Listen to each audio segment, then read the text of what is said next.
اللہ نے یہ وقت دیا ہے، مہلت دی ہے، اور یہ وقت ہماری موت تک کا ہے۔ یہ مہلت کتنی ہے؟ ہماری موت تک کی۔ اور قرآن کہتا ہے کہ قیامت والے دن لوگ جب کہیں گے نا، کفار کہیں گے، چیخیں گے، چلائیں گے، جہنمی کہیں گے اللہ ایک دفعہ واپس بھیج دے، اب ہم جا کے وہ عمل نہیں کریں گے جو پہلے کرتے تھے، اب ہم ٹھیک عمل کریں۔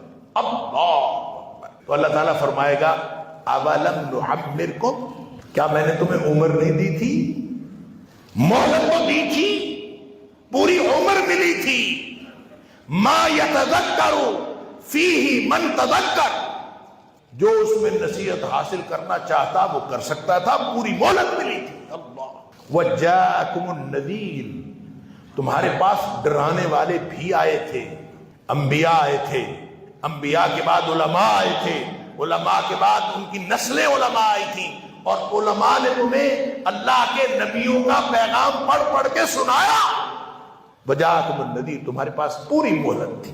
اولم نعمرکم، تمہیں پوری مہلت نہیں ملی تھی، وقت ملا تھا۔ غالباً صحابی کا نام اسیرم ہے، غالباً اسیرم رضی اللہ تعالیٰ عنہ، اسلام قبول کیا اور جہاد کا اعلان ہو چکا تھا، اور فوراً جہاد کے لیے چلے گئے، جا کے لڑے، شہادت ہو گئی۔ نہ زندگی میں کوئی نماز پڑھی، نہ زندگی میں کبھی وضو کیا، نہ زندگی میں کوئی اور عمل کیا، اللہ، کوئی کچھ نہیں کیا، اور جا کے شہادت ہو گئی۔ اور وہ ایسے صحابی ہیں کہ جن کو بغیر نماز پڑھے اللہ تعالیٰ نے شہادت عطا فرما دی، بغیر کوئی اور نیکی کیے، ڈائریکٹ ادھر اسلام قبول کیا ہے، ادھر جا کے لڑے ہیں، اور موقع نہیں ملا۔ جو موقع ملا انہوں نے کارکردگی دکھا دی، اپنی جان اللہ کے سپرد کر۔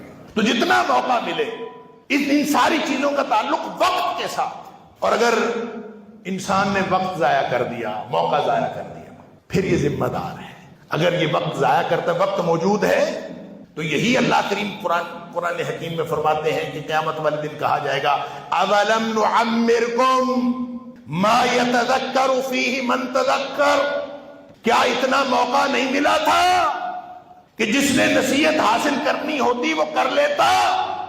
وجاءکم النذیر، تمہارے پاس ڈرانے والے بھی آئے تھے، اس کے باوجود اگر کسی نے موقع سے فائدہ نہیں اٹھایا تو وہ اپنا ذمہ خود اٹھائے۔ اللہ اکبر۔